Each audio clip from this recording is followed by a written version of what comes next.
Vasa Vasorum Club est votre source de référence. Ne manquez rien. Abonnez-vous dès maintenant sur Facebook, YouTube, TikTok et Instagram pour rester connecté.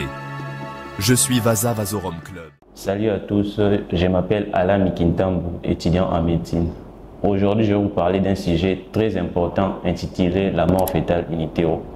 Par définition, la mort fœtale in utero, c'est l'arrêt de toute activité cardiaque du fœtus à partir des 28 semaines d'aménorrhée.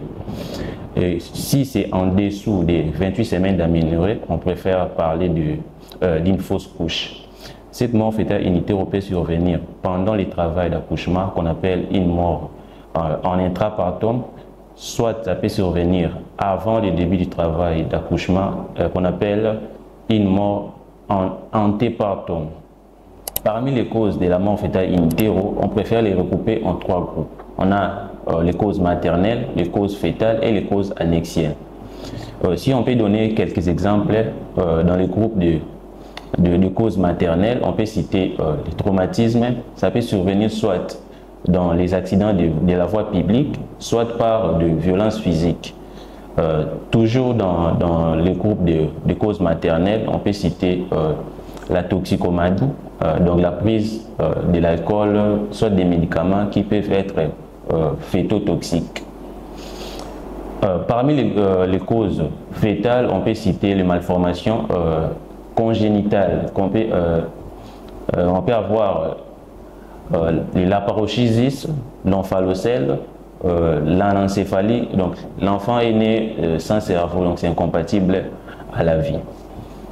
Parmi les causes annexielles, on peut citer un hématome rétroplacentaire, le placenta prévia et les anomalies du cordon ombilical comme la procidence du cordon, le nœud du cordon ou les cordons circulaires. Alors, toutes ces causes-là que je viens de citer peuvent causer la mort fœtale in utero par des mécanismes, soit par l'atteinte des échanges maternaux-fœtales, soit par l'atteinte des fonctions vitales chez le fœtus. Cliniquement, la mort fœtale in utero peut se traduire par trois signes. On peut avoir l'absence des mouvements fœtaux actifs, l'absence de BCF et l'écoulement du lait maternel. Alors, parmi les examens paracliniques, on peut faire l'amnioscopie, l'échographie et la radiographie.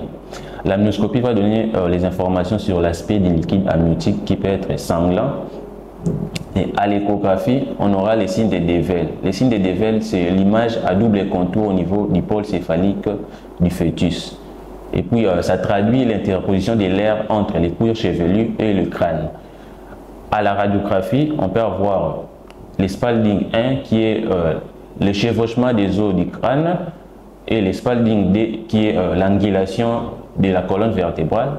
Et toujours dans la radiographie, on peut avoir le signe de Robert. Le signe de Robert, c'est l'apparition des bulles d'air au niveau de la circulation fœtale. Alors, parlons maintenant des complications. La mort fœtale in utero peut donner des complications comme les infections.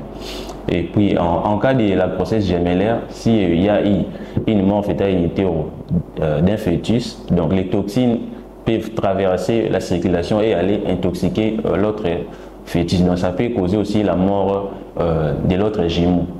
Et puis, ça peut aussi se compliquer par les embolies pulmonaires.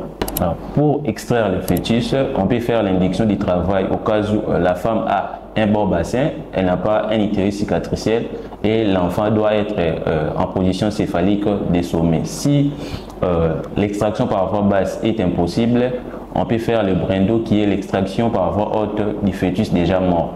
Nous sommes à la fin de notre émission. N'oubliez pas de vous abonner sur notre chaîne Vasa Vasorum Club. On se donne rendez-vous pour une nouvelle vidéo. Plongez dans le monde de la médecine avec le Vasa Vasorum Club. Là où la connaissance circule comme le sang dans les artères, ces minuscules vaisseaux qui nourrissent les artères, notre mission est de nourrir vos connaissances médicales avec un contenu scientifique, clair, précis et à jour. La chaîne YouTube dédiée à l'éducation médicale pour les professionnels de la santé, les étudiants en médecine et le public averti, ou simplement curieux de la santé, nous avons ce qu'il vous faut. Rejoignez-nous pour des sujets fascinants sur l'anatomie et la physiologie humaine, la pathophysiologie, les orientations médicales, en passant par des conseils médicaux et des astuces santé au quotidien, notre contenu est clair, précis et basé sur les dernières avancées scientifiques. Explorez, apprenez et grandissez avec nous, car rester informé, c'est le meilleur des remèdes. Que vous cherchiez à approfondir vos connaissances ou à rester à jour avec les dernières avancées, Vasa Vasorum Club est votre source de référence. Ne manquez rien. Abonnez-vous dès maintenant sur Facebook, YouTube, TikTok et Instagram pour rester connecté. Je suis Vasa Vasorum Club. Je suis Vasa Vasorum. Je suis Vasa Vasorum. Êtes-vous prêt à apprendre et à grandir avec nous? Nourrissons votre esprit